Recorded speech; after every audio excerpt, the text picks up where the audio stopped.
এই ছোট লোকের বাচ্চা, তোর জন্য আমি এখানে কতক্ষণ যাবত ওয়েট করছি। রোদে দাঁড়িয়ে থাকতে থাকতে আমার স্কিনটা কালো হয়ে গেছে। আমি কতক্ষণ রোদে দাঁড়িয়ে থাকবো? ম্যাডাম, ম্যাডাম তাই বলে কি আবার থাপ্পড় মারবেন? হাত তুলেছি, বেশ করেছি। 100 বার তোর গায়ে হাত তুলবো। চাকরের বাচ্চা, আবার বড় বড় কথা বলছিস, মুখে মুখে কথা বলছিস আমার। ম্যাডাম, আপনি আমারে যা মন চাই তাই কর, আমার বাপ মা তুলে একটা কথাও করবেন না, তাহলে কিন্তু আমি সহ্য করুম না। চাকরের বাচ্চা, আমার বাড়িতে তো করিস চাকরের কাজ, আবার আমার মুখে মুখে কথা বলছিস। আজকে বাড়িতে চল, তোর মজা বুঝাবো। লাগেজটা তাড়াতাড়ি মাথায় নে।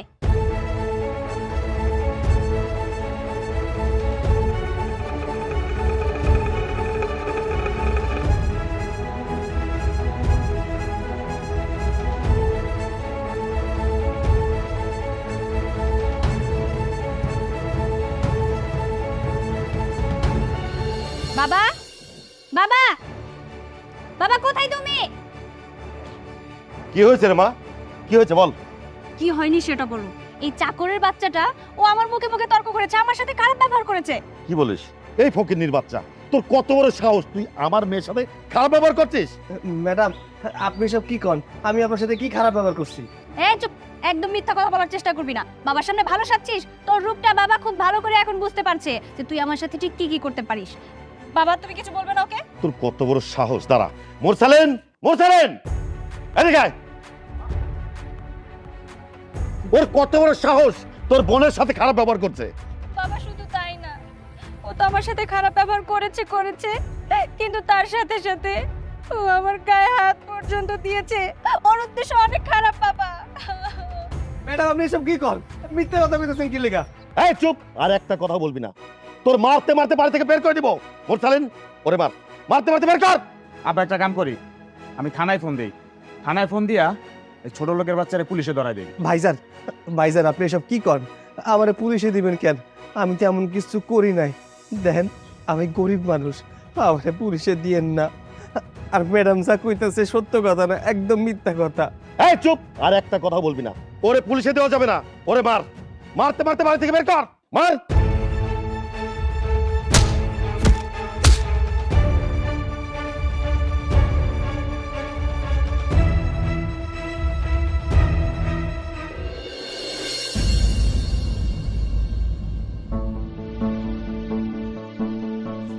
কি ব্যাপার, আজ এত সকাল সকাল বাসায় ফিরে এলি? সকাল সকাল কোথায়, এখন তো গভীর রাত। আশ্চর্য, সন্ধ্যা ঘনিয়ে না আসতেই কি রাত হয়ে যায়? হ্যাঁ, আজ তোমার কি হয়েছে বলো তো আমাকে। মানুষ আজকাল টাকার জন্যই দিন রাত ভাবে, কিন্তু আমি দিনকে রাত ভাবি, রাতকে দিন। মানুষ হয়তো এটা ভাবে না যে টাকা আজ আছে, কাল নাও থাকতে পারে। হঠাৎ করে তুমি এসব আজ কি বলছো, আর কেনই বলছো? আচ্ছা, এসব বাদ দাও তো, আমি ফ্রেশ হয়ে আসছি। আমাকে এক কাপ চা খাওয়াতে পারবে? আমার মনের ভেতরে আজকে অন্যরকম ফিলিংস কাজ করছে। মানে কি? তোমার সঙ্গে যখন আমার নতুন বিয়ে হলো তখনও তো তোমার মনের মধ্যে এরকম ফিলিংস দেখিনি আমি। কখন কার মনের ভেতরে কি ফিলিংস আসে সে নিজেও জানে না। আসলে হয়েছে কি, সফলতা অর্জন করেছি তো, অনেক টাকা পয়সা ইনকাম করেছি, তাই হয়তো এমন একটা ফিলিংস মনের ভিতরে কাজ করছে। তোমার মতো একটা সুন্দরী বউ পেয়েছি, তারপরেও কেন জানি মনের ভেতরে একটা শূন্যতা বিরাজ করছি। আশিক, তুমি এসব কি বলছো? জানো বউ, আমার মনের ভিতরে অনেক কষ্ট। সেই কষ্টের কথা হয়তো তোমাকে কখনো বলা হয়নি, তারপরেও আমি আজকে একজন সফল ব্যক্তি। সফলতা এমনিতে আসে না, সফলতা অনেক কষ্ট করে আনতে হয়। আশিক, তুমি কি পাগল হয়ে গেলে নাকি? হ্যাঁ হ্যাঁ, আমি পাগল হয়ে গেছি। এই পৃথিবীতে মানুষ টাকার জন্য হিংস্র হয়ে যায়। আমার মাকে আমার চোখের সামনে তিলে তিলে হারিয়ে যেতে দেখেছি। টাকার জন্য মায়ের চিকিৎসা করাতে পারিনি। আমার মা চিরতরে আমার কাছ থেকে চলে গিয়েছে।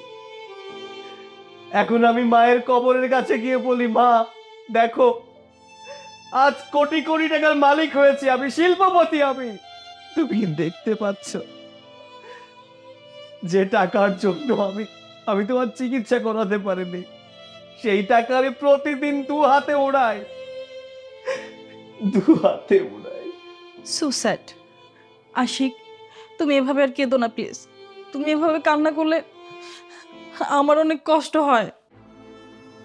আমার কান্নার দিন শেষ, আজ থেকে আমি আর কাঁদবো না, আমি মানুষকে কাঁদাবো।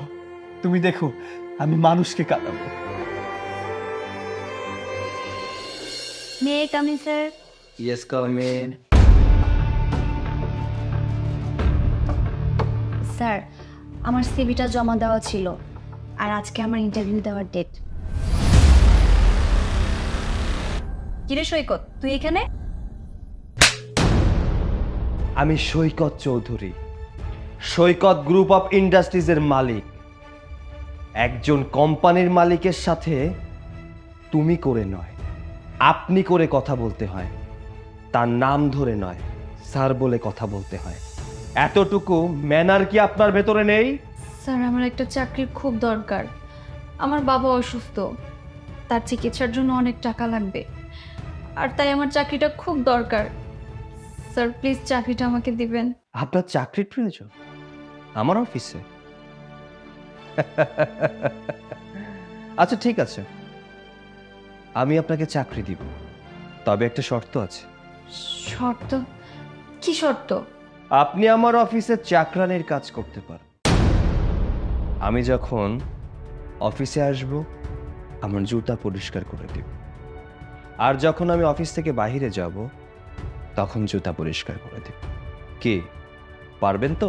পারবো স্যার, আমি আমার বাবার জন্য সব কিছু করতে পারবো, তবু আমার এই চাকরিটা দরকার।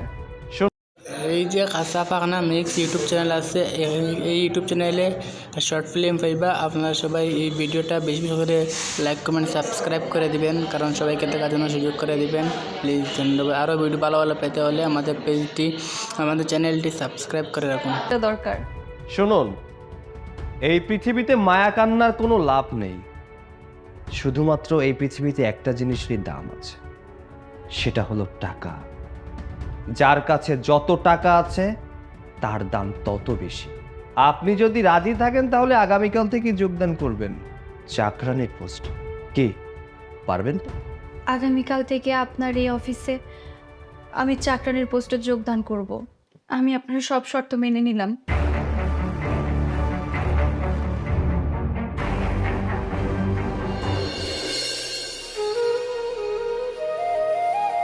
বাবা, তোমার শরীরের অবস্থা এখন কেমন?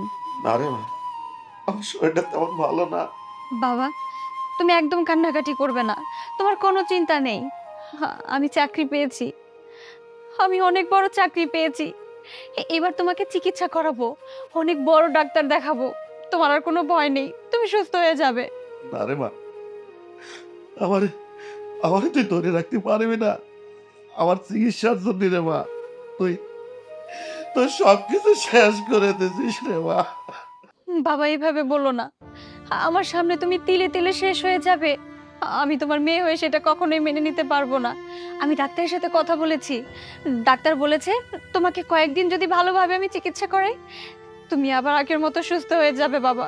কিন্তু মা, তুই আর কিছুদিন আমার কেমনে চিকিৎসা করবি? আমার তো অনেক টাকা লাগবে, ব্যয়বহুল টাকা। এত টাকা কই কি আছে কমা? যেভাবে হোক টাকার ব্যবস্থা আমি করব, এ নিয়ে তোমার কোনো চিন্তা করতে হবে না। আর তাছাড়া আমি তো চাকরিটা পেয়ে গেছি।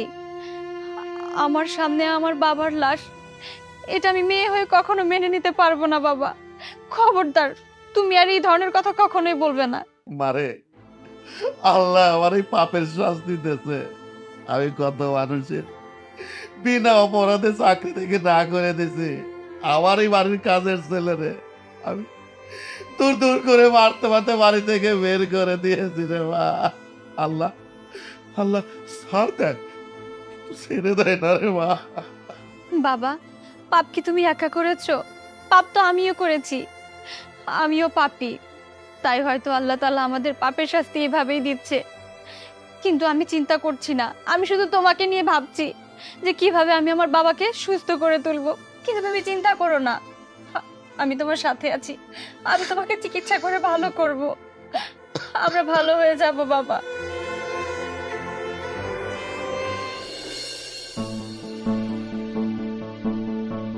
এই, তখন থেকে দেখতেছো তুমি হাত এমনি নাড়ানাড়ি, কি দেখতেছো এগুলা? কি হয়েছে হাতে দেখি? আহা, তোমার দেখতে হবে না, আমি নিজেই তো দেখছি। আসলে হাত দিয়ে একটু ময়লা আবর্জনা ছুঁয়েছিলাম তো, তাই ভাবলাম হাত থেকে আবার দুর্গন্ধ না বের হয়। আশ্চর্য, তুমি একজন শিল্পপতি হয়ে এই হাতে নোংরা ধরেছো, কিন্তু কেন? শিল্পপতি হলেও মাঝে মধ্যে একটু নোংরা আবর্জনা ধরতে হয়, কারণ এই সমাজে অনেক নোংরা আবর্জনা আছে যাদেরকে পরিষ্কার করার জন্য হাত ব্যবহার করতে হয়। ইদানিং তোমার মধ্যে কেমন একটা পরিবর্তন লক্ষ্য করতেছি। তুমি এক এক দিন অফিস থেকে এসে এক এক কথা বলো, এক এক ধরনের আচরণ করো। আসলে তোমার হয়েছেটা কি একটু বলো তো আমাকে। আরে বাবা, আমার তেমন কিছু হয়নি যে শেয়ার করতে হবে। তাহলে হঠাৎ করে তোমার মধ্যে এরকম পরিবর্তন দেখতে পাচ্ছি কেন আমি?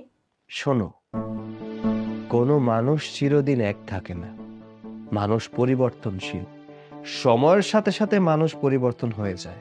এই যেমন ধরো, জন্মের পর তুমি যেমন ছিলে, তুমি যখন একটু বড় হলে তুমি পরিবর্তন হয়ে গেছো। তারপর যখন তুমি বুঝতে শিখলে তখন তুমি পরিবর্তন হয়ে গেছো। তুমি যখন ম্যাচুরিড হলে তখন তুমি পরিবর্তন হয়ে গেছো।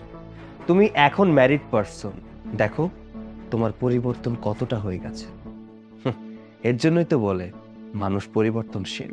ওয়াও, তুমি এত সুন্দর করে কথা বলতে পারো, আমার তো আগে জানাই ছিল না। তুমি আমার অনেক কিছুই এখনো জানো না, আর জানার চেষ্টাও করো না, একদিন ঠিকই জানতে পারবে। এই সৈকো, আরে দাঁড়াও না। এই চাকরানি, চাকরানি। জি স্যার। কি ব্যাপার, দুইবার ডাকা লাগে কেন? একবারে ডাক শুনবি। জুতা মোচ। ঠিক আছে, আমি ন্যাকড়া নিয়ে আসি। দাঁড়া, জুতা মোছার জন্য ন্যাকড়ার কি প্রয়োজন আছে? তোর অন্যটাই তো ন্যাকড়া, ওটা দিয়ে মুছে দে। মোছ।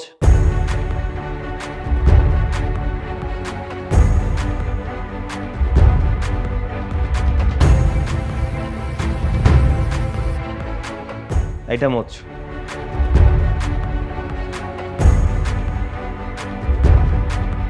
একটা কাজ কি ঠিকঠাক করতে পারিস না? হ্যাঁ স্যার, আমি তো ভালোভাবেই পরিষ্কার করতেছিলাম। মুখে মুখে তর্ক করিস? মোছা হয়নি তাই তো বলছি। এই যা বেরো, আমার চোখের সামনে থেকে যা।